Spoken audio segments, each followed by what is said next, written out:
Selamat malam, wahai para penunggu kamar angker. Masih bersama gue Dimas. Di koleksi gue kali ini gue akan menceritakan tentang seorang cewek yang memutuskan untuk memeriksa suara aneh yang dia dengar. Walaupun pada akhirnya keputusan itu disesalinya. Gimana tuh ceritanya? Kita simak langsung aja di cerita yang gue beri judul Kenduri Merah. Bagian pertama, Mirna. Aku keluar dulu ya, ujar Mirna kepada temannya Tiwi. Tiwi hanya mengangguk. Saat itu Mirna beserta beberapa orang teman lainnya sedang berlibur ke sebuah tempat di NTT. Udara malam yang masih terasa gerah segera menyambut Mirna. Gila, padahal udah hampir tengah malam, batin Mirna. Daerah tempat Mirna menginap itu gelap. Lampu jalan hanya satu, dan itu pun remang seperti bernyawa malas. Tapi Mirna cuek aja. Saat berjalan di ujung gang, langkahnya melambat. Ada suara, gumaman, mantra, di balik salah satu rumah kosong. Mirna mendengar seorang melafalkan kalimat aneh dengan suara berat, parau, dan terlalu dingin untuk ukuran suara manusia. Penasaran, Mirna melirik dari celah pagar bambu yang sudah patah. Dan di sanalah ia melihatnya. Seorang wanita tua, rambutnya panjang tak terurus, duduk bersila di atas tikar anyaman. Di hadapannya, lilin merah menyala, potongan ayam hitam, dan kain perca putih yang diikat benang berwarna merah. Wanita itu tengah menusuk kain itu dengan jarum besar sambil menggumam, "Kau yang menghinaku, kau yang harus hancur. Perempuan itu. Mirna membekap mulut. Ia tidak tahu siapa yang dimaksud. Tapi saat wanita itu tiba-tiba menoleh seperti merasa diperhatikan, Mirna langsung lari sekuat tenaga. Degup jantungnya tak berhenti sampai ia masuk kembali ke rumah sewaan. Mirna mengunci pintu dan menjatuhkan diri di tempat tidur. Dia berpikir, mungkin itu cuma ritual iseng. Mungkin aku salah lihat. Mungkin bukan apa-apa. Namun 3 hari kemudian, Mirna mulai merasakan hal aneh. Dimulai dari kaki yang terasa pegal, kemudian lututnya mulai sakit. Lalu pagi ini ia bangun dengan tubuh kaku. Kakinya tidak bisa digerakkan. Panik ia mencoba berdiri, tapi setiap ia mencoba menekuk lututnya, nyeri luar biasa menyambar seperti ada paku menancap dari dalam. Ia menangis, merangkak menuju pintu, meminta bantuan teman-temannya. Rumah sakit tidak menemukan kelainan medis. Dokter hanya menyatakan, tidak ada kerusakan struktur otot atau tulang. Secara medis, kamu sehat. Tapi Mirna tahu itu bukan sakit biasa. Di tengah rasa putus asa, Tiwi yang memang sudah mengenal daerah tersebut menyarankan Mirna menemui seorang beko bernama Ende Tua yang tinggal agak jauh dari kota. Awalnya Mirna ragu, tapi karena kondisi tidak membaik, ia akhirnya menyetujuinya juga dan diantar oleh teman-temannya ke sana. Rumah Ende Tua berdiri di pinggir sawah yang sudah kering. Perempuan tua itu sudah menunggu di beranda, seolah tahu mereka akan datang. Begitu melihat Mirna, Ende Tua langsung berkata, "Kamu melihat sesuatu yang tidak seharusnya dilihat ya?" Mirna langsung merinding. Ia mengangguk, lalu menceritakan semuanya tentang wanita tua itu dan sakit di lututnya. Ende Tua diam sejenak dan dia hanya bergumam satu kata, "Suanggi." Lalu menyulut dupa dan menggumamkan mantra. Kemudian dengan suara pelan ia berkata, "Kamu disantet, benar, tapi tidak penuh. Makhluk yang dikirim tidak tahu siapa kamu sebenarnya." Mirna bingung. Maksudnya Ende? Ende Tua menatapnya tajam.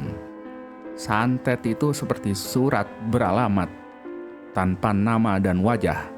Makhluk gelap itu tidak bisa mengunci sasaran. Dia hanya bisa menyerang sebagian. Karena kamu tidak pernah menyebut nama, tidak pernah dilihat jelas, makhluk itu cuma bisa menyerang secara acak. Mirna menelan ludah. Lalu apakah aku bisa sembuh? Ende tua mengangguk. Kalau jenis santetnya diketahui, santet sama seperti racun. Penawarnya hanya bisa bereaksi pada racun yang tepat. Mirna terlihat bingung. Jadi kalau saya nggak pernah tahu jenis santetnya, wajah Ende tua terlihat muram. Kamu tidak bisa sembuh. Dia melanjutkan perkataan Mirna. Bagian 2. Gendis. Tahun 1993, di sebuah desa kecil di pelosok Jawa Tengah, yang terisolasi dari keramaian dunia. Di sana tinggal seorang perempuan muda bernama Gendis. Usianya baru 18 tahun, tapi hidup telah memberinya 1000 luka. Ia tinggal di gubuk reot peninggalan ibunya yang sudah lama meninggal. Ayahnya entah kemana. Setiap hari ia bekerja serabutan, menyabit rumput, mencuci baju tetangga, atau memetik daun singkong untuk dijual di pasar. Seringkali yang ia punya untuk makan hanya air putih dan nasi basi. Tapi Gendis tidak pernah mengeluh. Sampai suatu malam, terdengar suara langkah pelan di luar gubuk. Gendis keluar dengan pelita di tangan. Di bawah langit mendung tanpa hujan, ia melihat seekor anjing hitam berdiri di pinggir pekarangannya. Badannya kurus, tulangnya menyembul, bulunya kusut dan matanya kosong. Anjing itu tidak menggonggong, tidak merengek, hanya menatap, seolah menunggu. Gendis mesti takut, tak kuasa melihat makhluk itu kelaparan. Ia masuk, mengambil sisa singkong rebusnya, makanan terakhirnya malam itu, dan memberikannya. Anjing itu memakannya dengan tenang, lalu pergi tanpa suara. Keesok malamnya ia datang lagi. Begitu seterusnya selama 7 malam. Anjing itu kembali dan Gendis selalu memberinya makan. Setiap kali Gendis makin kelaparan, tapi ia tetap memberi. Hingga malam ke-8 Gendis tidak punya apa-apa lagi. Ia hanya duduk menatap anjing itu dalam diam.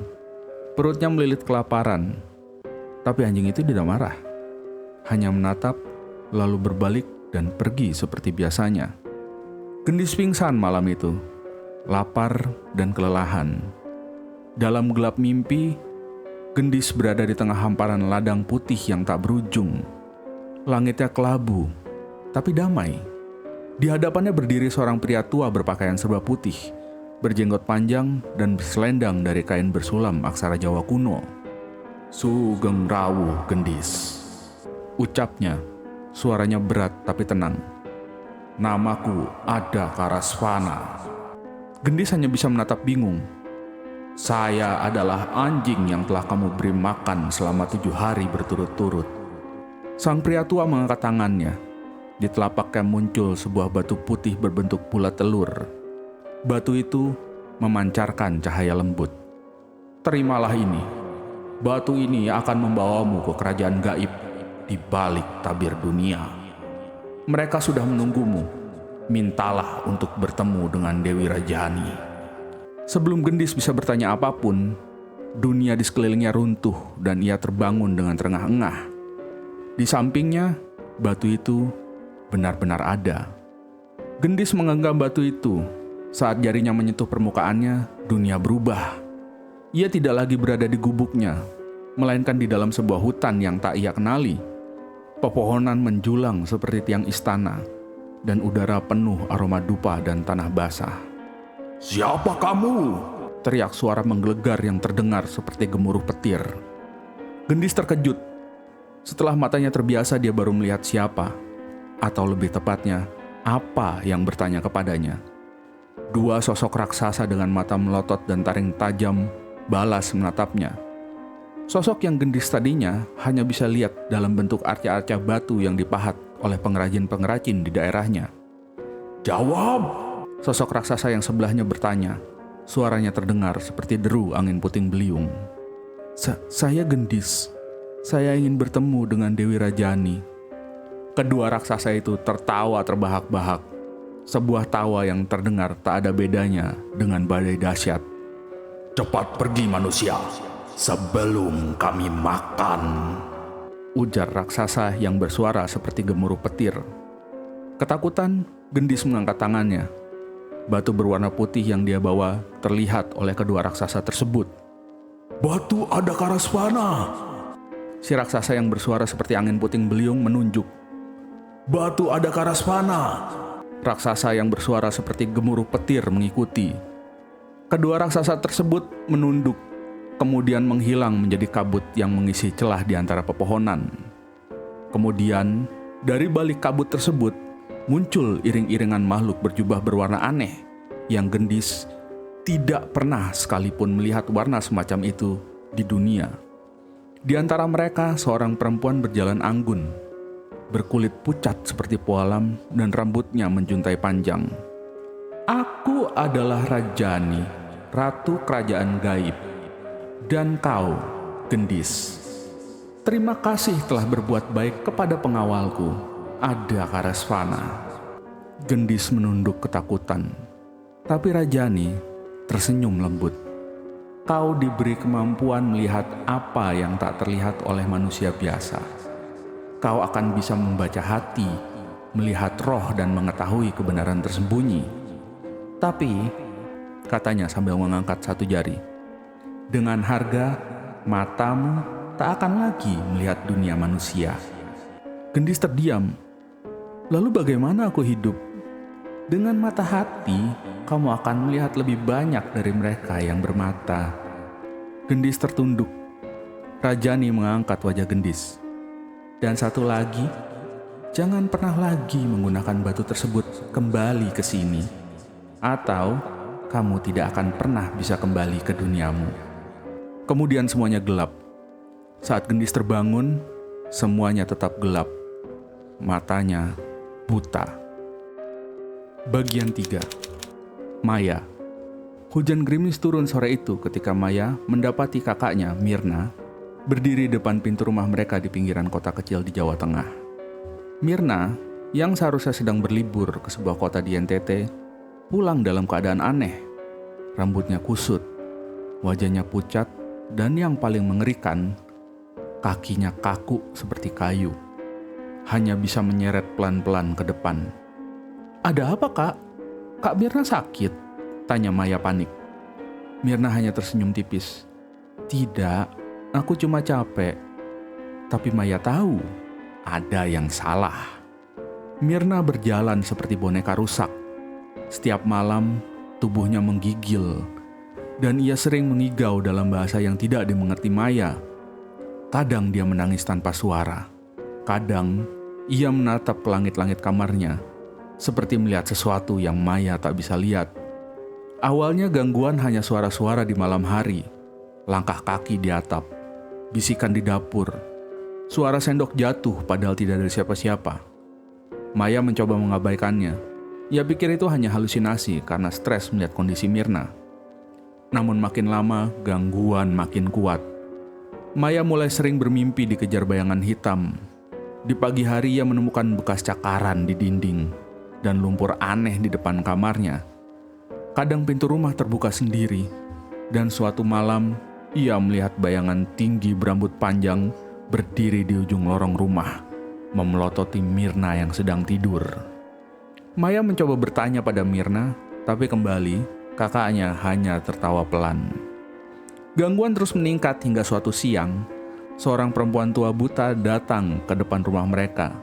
Bajunya lusuh tapi bersih, dan ia membawa tongkat dari kayu jati. Aku gendis, ucapnya sambil tersenyum. Aku datang karena aku melihat aura kutuk yang kuat dari rumah ini. Maya yang putus asa segera mempersilahkan Gendis masuk. Begitu memasuki rumah, Gendis terdiam, berdiri mematung di depan Mirna yang tengah duduk melamun. Wajah Gendis menegang. Ini bukan kutukan biasa. Ini hasil santet yang gagal. Aura kutuknya tak tuntas masuk ke tubuh Mirna, tapi mengendap, mengundang makhluk-makhluk lapar datang. Maya terpaku. Apa maksudnya? Auranya seperti madu bagi bangsa gaib. Ini adalah kenduri merah, perjamuan besar bagi arwah dari makhluk-makhluk lapar. Mereka berdatangan satu persatu, dan sebentar lagi akan datang semua. Malam itu Gendis meminta Maya membuat garis pagar dari garam dan bunga 7 rupa di setiap sudut rumah. Tapi meski semua itu dilakukan, gangguan tetap datang. Bayangan gelap merayap di langit-langit. Tangan-tangan muncul dari lantai. Jeritan-jeritan keluar dari dinding.